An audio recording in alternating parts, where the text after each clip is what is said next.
War doesn't always begin with hatred. Sometimes it begins with a single decision and ends with 1,000 stories of courage.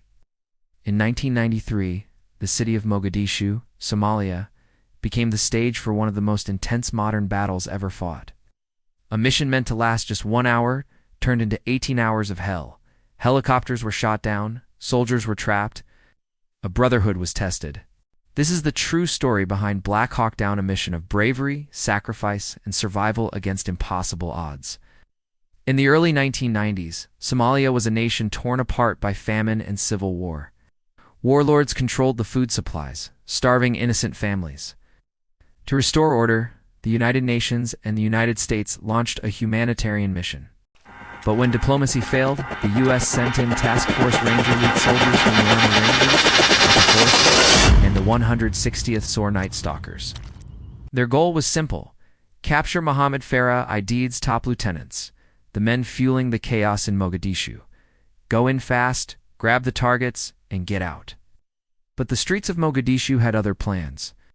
October 3, 1993, at 15:42 hours, helicopters lifted off, their rotors slicing through the hot African air. Inside, young soldiers joked nervously. They were trained for this, moment-confident, disciplined, fearless. Within minutes, Black Hawks hovered over the target building. Ropes dropped. Boots hit the ground. The assault team moved like lightning, capturing the targets.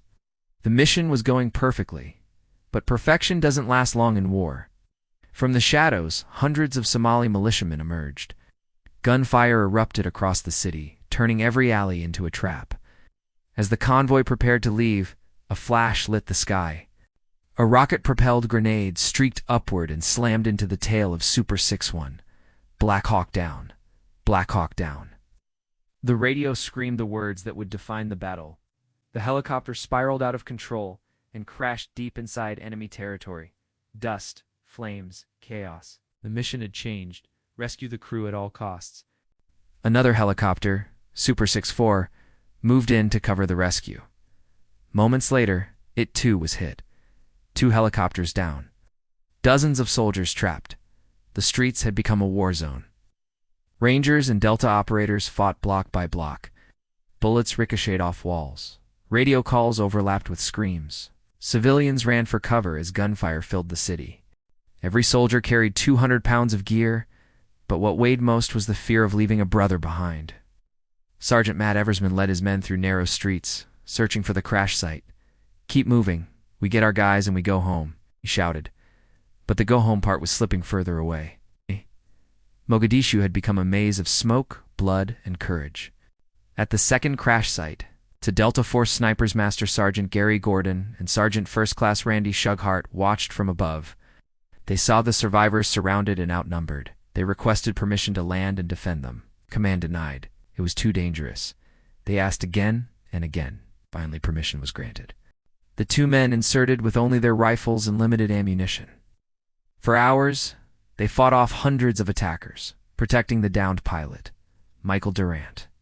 They were eventually overrun, both killed in action, but their bravery saved Durant's life.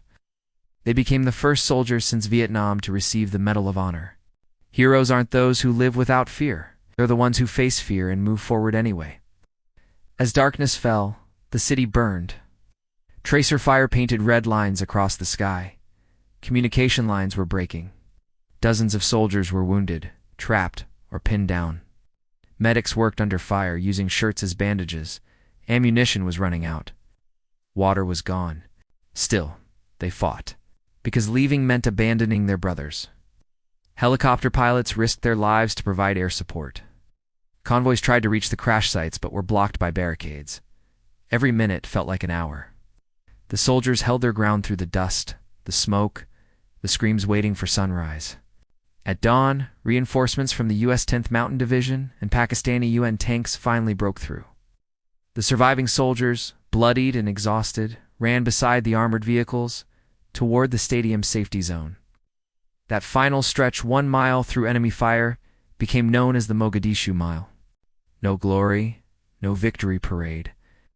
Just survival and the unbreakable bond of soldiers who refused to leave anyone behind. When the smoke cleared, 19 American soldiers were dead. 73 wounded, and over 1,000 Somali fighters and civilians had been killed. The mission that was meant to last 1 hour had lasted nearly 18.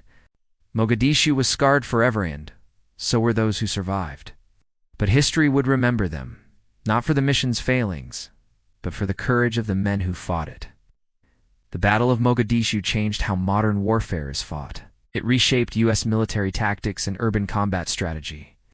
It taught the world that technology alone cannot win wars. Heart, unity, and sacrifice do. Every year, soldiers remember that day, a day when ordinary men became extraordinary heroes.